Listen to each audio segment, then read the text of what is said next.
Tonight, Victor Blackwell has exclusive information, some disturbing new evidence, photos and videos that only raise more questions. And we do want to warn you, some of the video you're about to see is graphic, difficult to watch.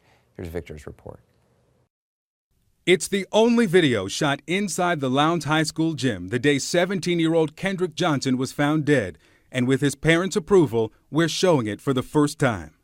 Lowndes County, Georgia investigators say Kendrick's death was a tragic accident, that he climbed onto these rolled gym mats to reach for this shoe at the center of one mat, slipped, got stuck upside down, and died.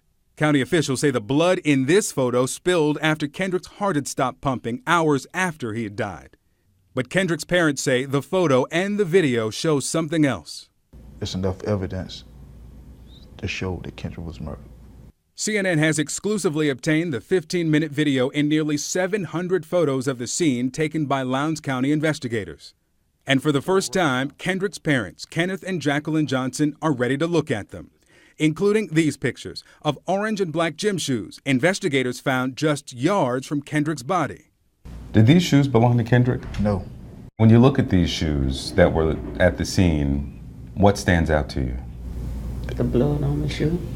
But investigators say tests show the stains are something other than blood, so the shoes were not collected as potential evidence. I don't understand why. CNN took the photos to independent private investigator and former FBI Special Agent Harold Kopis. If you were on this scene, would this have been something you would have left? No. Bag and tag. There's no indication investigators ever even looked for the owner of the shoes or this hooded sweatshirt found a few feet from Kendrick's body. And if you look real close, there's something on this particular cuff.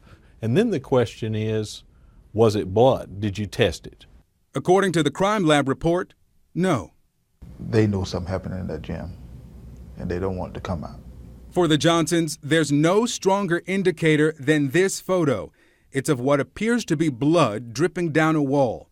Here's what Lowndes County Lieutenant Stride Jones told CNN about that wall in May. And we tested it, and it was blood. And we did DNA testing, and it was not the blood of Kendrick Johnson. If it wasn't Kendrick blood, who blood was it?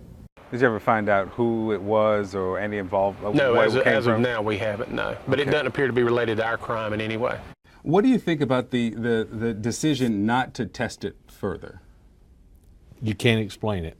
If you're running the crime scene, then you're going to say that's potential evidence. Obviously, we're going to check this out and find out who does it belong to. This is an athletic gym. I mean, obviously, this is where they conduct various athletic classes and instructions at.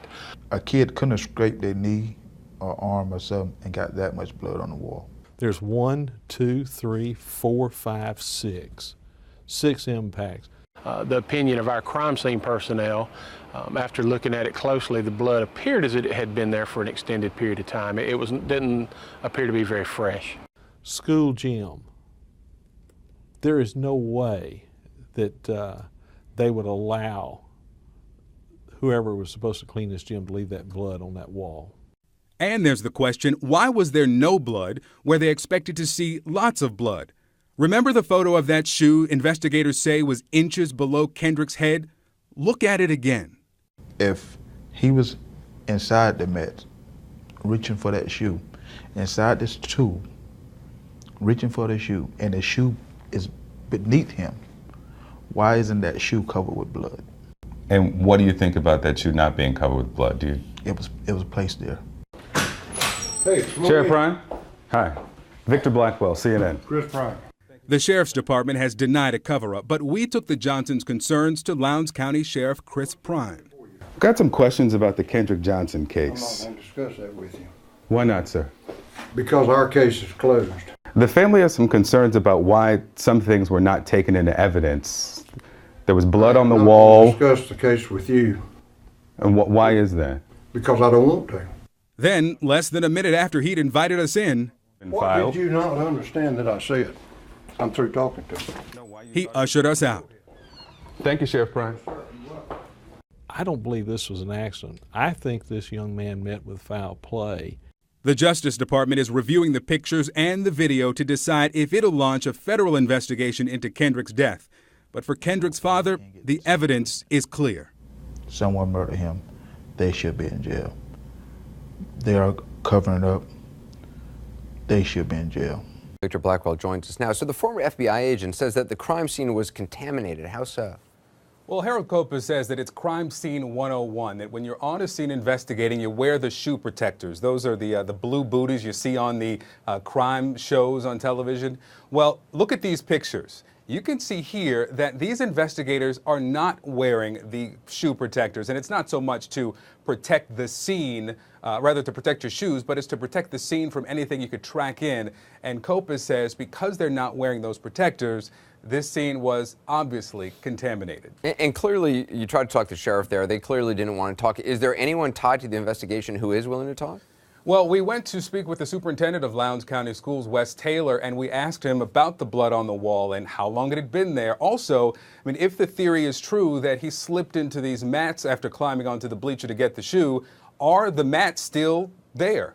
His answer to most of our questions: we are cooperating with the Georgia Bureau of Investigations. He wouldn't go further than that. You would think someone who works at that school would either be able to say, oh yeah, I remember when a student, bled all over the wall in 6 different places, or not.